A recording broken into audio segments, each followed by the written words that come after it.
Warangal parliament BRS అభ్యర్థిగా Hanumakonda ZP chairman Sudheer కుమార్ను KCR ప్రకటించారు.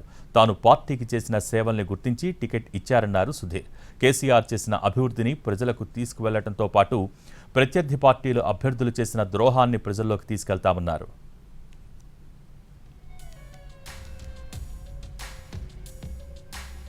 Warangal BRS MP అభ్యర్థి ప్రకటనకు ముందు హైడ్రామా నడిచింది. అభ్యర్థిత్వంపై చర్చించేందుకు వరంగల్ నేతల్ని ఫామ్ హౌస్కు పిలిపించారు కేసీఆర్. మాజీ ఎమ్మెల్యే తాటికొండ రాజయ్యను కూడా పిలిచారు. అయితే Hanamkonda ZP chairman Sudheer farm హౌస్లో ఉన్నారన్న విషయం తెలుసుకున్న రాజయ్య ఎర్రవెల్లి వెళ్లకుండానే మధ్యలోనే ఆగిపోయారు. తనకు సీటు ఇస్తేనే ఫామ్ హౌస్కు వస్తానని భీష్మించి కూర్చున్నారు. ఈలోగా సుధీర్ పేరును కేసీఆర్ అధికారికంగా ప్రకటించారు. దీంతో ఫామ్ హౌస్కు వెళ్లకుండానే తిరిగి వెళ్లిపోయారు రాజయ్య.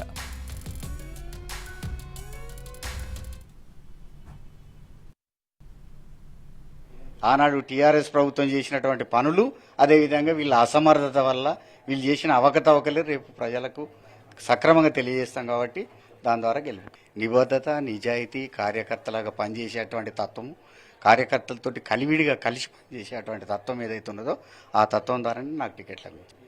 ఆనాడు టీఆర్ఎస్ ప్రభుత్వం చేసినటువంటి పనులు, అదేవిధంగా